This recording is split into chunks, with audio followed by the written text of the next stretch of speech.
Hey everyone, this is Nate and this is the Nader Tater channel. Today I'm going to talk about rubber mulch, and this is for my playground I have here. Obviously it's a pretty cool one. It's a castle playhouse that I built for my daughters. About to have 3 daughters total here in another month or so. But the point I wanted to bring up is I've had this for about 2 years now, and I wanted to share my experience with you guys so you guys can help make a decision either for a playground or for landscaping in general. And this was all grass here before, and so I actually kind of leveled it out a little bit and then built the playhouse and swing set on it.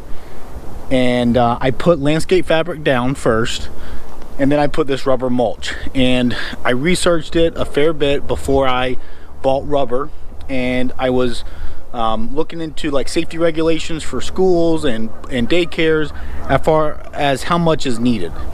And if you look at for cedar mulch or wood mulch, it's about 6 inches that you need, but you only need about half of that depth if it's rubber, and it's because it's more cushioning. This stuff is basically chewed up tires, and if you look at it, you can actually see the some of the tread blocks and some of the sidewall, and even part of the writing on it from a tire.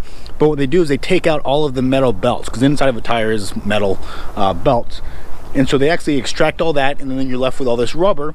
And then additionally they also color it, so you can buy it in green, this is a brown, they have it in red, and maybe some other colors as well. And then like the color guarantee is several years. I forget how long it is, 10 years or something like that.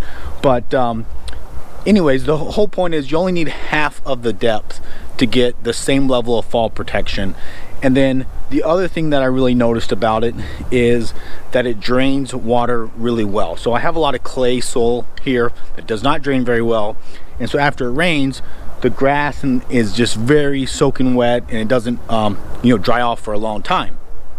So even when I was building this place, that I was in an absolute muck pit.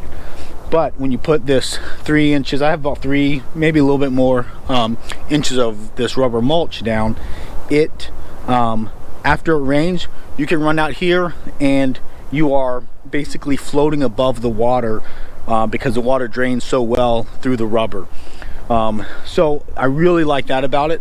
And then the other big thing is that it doesn't deteriorate. This rubber will last a long time, whereas the wood chips, you need to add to them every year.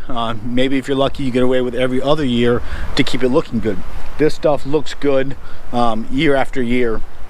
The only thing, my biggest complaint about it is that now I'm very careful with it because the rubber is expensive, and I don't want to lose it. So when the kids are out here, the girls are out here swinging, one of my things I hated was they kicked the rubber and then they'd fly into the grass, and I'm out there picking up the rubber because I'm like, oh no, my valuable rubber is out there. So I would go pick it up. So one of the things I did is I bought these mats. Now they sell playground mats, but they're all overpriced. So these are actually picked up at like a Tractor Supply store, and these are like horse mats, so like a horse stall mat. Nice heavy thick rubber mat, but those stay put, and then it keeps the kids from knocking the rubber loose underneath the swing sets. And you can put them down by the slides as well, but I don't really have that problem too much here. So the stuff I bought was NuPlay rubber, and I found lots of different options out there, and the price varied a lot. I was kind of surprised.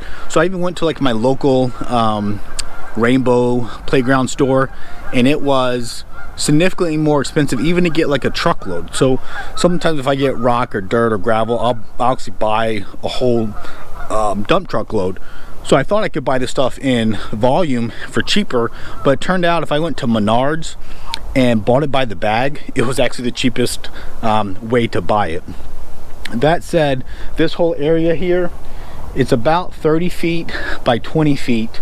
And then obviously I have this playhouse in the middle. There's no rubber underneath it, so that's like a 6x8 cutout of that.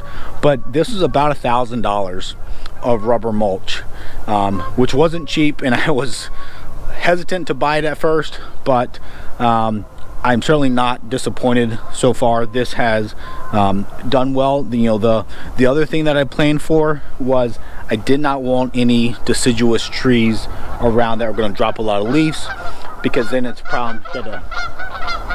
Sorry about the wildlife. I actually just caught some bald eagles in my wetlands. I'm pretty excited about that, but maybe that's a different video. So here I don't have a lot of leaves or even pine needles that fall down, so I don't do anything to maintain this. It gets a little bit of debris in it, but it's not bad. If you got some leaves, you could take a leaf blower and you could probably blow off the leaves. The rubber is heavier, but it's not as secure as something like rocks are. So that was one of my things to consider, was if I was in a heavy deciduous tree area where I got a lot of leaves, it might be a hindrance to try to keep it clean and keep it from getting dirty. But otherwise than that, I've been very happy with the rubber. The girls have fallen. They've fallen off the slide a couple times climbing around. They've fallen off the fireman's pole over here, and they've hit the ground. And I specifically put it thicker in some of these high risk areas, I guess you'd say. So behind the ladders, behind the fireman's pole, or underneath the fireman's pole, I would make it deeper, like 5 or 6 inches deep, on purpose, so if they did fall, they would be more protected. But otherwise, I've been very happy with it, and I would certainly recommend it. And like I said, for me, Menards, which is I think it's kind of a Midwest store, but it's like a Home Depot, that one was the cheapest, the NuPlay rubber, and I've had no complaints with it. I've been very happy. And I'll throw up the prices of what I pay. I kind of forget what it was per bag and how many bags I bought, but it was like 2 pallets. It was a lot of bags. I think 180 or 200 bags or something like that. So that's my quick take on the rubber mulch. You can use it for landscaping as well. And again, I have some landscaping around the house. It's actually pretty bad landscaping, but I've thought about redoing it and putting rubber down. I'm hesitant to do that just because of all of the organic matter that falls. So I feel like I might not be happy with it for landscaping as much as I am for a playground, because of all the leaves and stuff that falls into it. Trying to pick it out would be annoying, and then you end up after several years this pile of half rubber and half leaves and sticks and bush twigs that fallen off.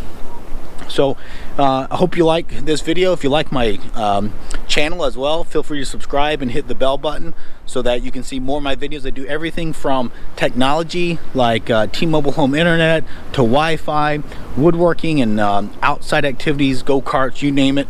I'm kind of a diverse channel, but it's everything that I do here on my property with my family, and I hope to share it with you guys. Thanks.